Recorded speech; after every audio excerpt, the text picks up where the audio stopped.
অনেক দিন থেকে ভাবছি যে ডক্টর দেখাতে যাব, তবে আজকে যাব কালকে যাব করে করে কিন্তু অনেক দিন পার হয়ে গেল। আসলে আমার ডান হাতে একটা আঙ্গুলে অনেক দিন থেকে একটা ঘায়ের প্রবলেম চলছে। কখনো চলে যায়, কখনো আসে, কখনো চলে যায়, কখনো আসে। এই করে করে কিন্তু ৫-৬ মাস কেটে গেল।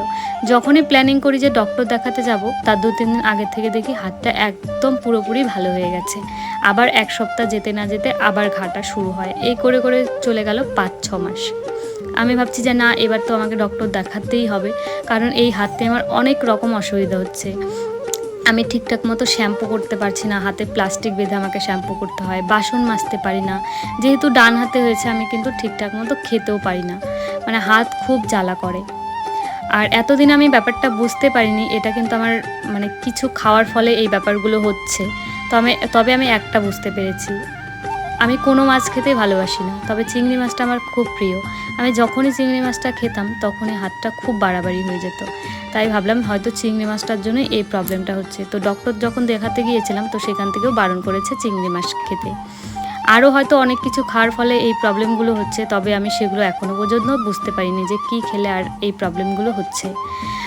আমি কিন্তু খুব একটা মাছ মাংস পছন্দ করি না, তবে মাছের মধ্যে চিংড়ি মাছটা আমার খুব প্রিয়। এখন কি করব, শরীরের জন্য ওটা তো বন্ধ করতেই হবে। তো রিসেন্ট ২ মাস হলো কিন্তু ওটাও খাওয়া বন্ধ করে দিয়েছি। আর মাংসের মধ্যে চিকেনটাই খেতাম, তবে চিকেনটা আজকাল কেন জানি না আমার একদমই ভালো লাগে না।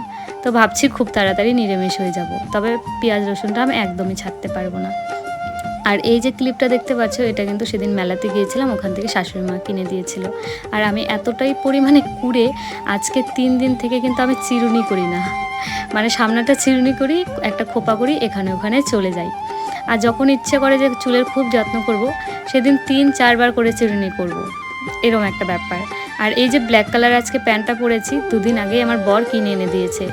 সামনেই আমরা যাচ্ছি এক জায়গায় ঘুরতে, এখন আর বলছি না যে কোথায় যাচ্ছি, বাইরে ঘুরতে যাচ্ছি। তো ও আমাকে বলল যে এই প্যান্টটা আর এখন পরতে হবে না, ওখানে গিয়ে একদিন পরো। তো আমি কি আর স্টকে কোনো ড্রেস রাখতে পারি?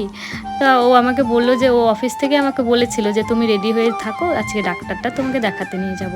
তারপরে এই নতুন ড্রেসটাই কিন্তু আমি পরে ফেললাম। আর টপটা যে পরেছি এটা কিন্তু আমার শ্বশুরমশাই আমার জন্মদিনের সময় একটা টপ আর একটা জিন্স প্যান্ট কিনে দিয়েছিল। তো সেই টপটাই পরে নিলাম। তো এই ছিল আমার ফাইনাল লুক। তো ও তারপরে সন্ধ্যেবেলা বাড়িতে চলে আসে। তারপরে আমাকে বলল যে একটু চা করে দাও, চাটা খেয়ে তারপরে যাই। আর সন্ধ্যেবেলা চাটা কিন্তু আমিই বানাই, সবাইকে দিই। তারপরে চা খেয়ে চলে আসি, ডক্টর দেখানোর পর চলে আসি এই দোকানে। আমি ভাবলাম একটা ড্রেস বানাবো, আর এখানে কিন্তু সব শাড়িগুলো ১২০ টাকা করে সেল করা হচ্ছিল। তো এই শাড়িটা ওর পছন্দ হলো, পরে কিন্তু আমি কোনো শাড়ি আর নিইনি। তারপরে চলে আসি জীবনদাদের দোকানে। তো এখানে কিছুক্ষণ বসার পর আর এই যে এই প্রবলেমটাই আমার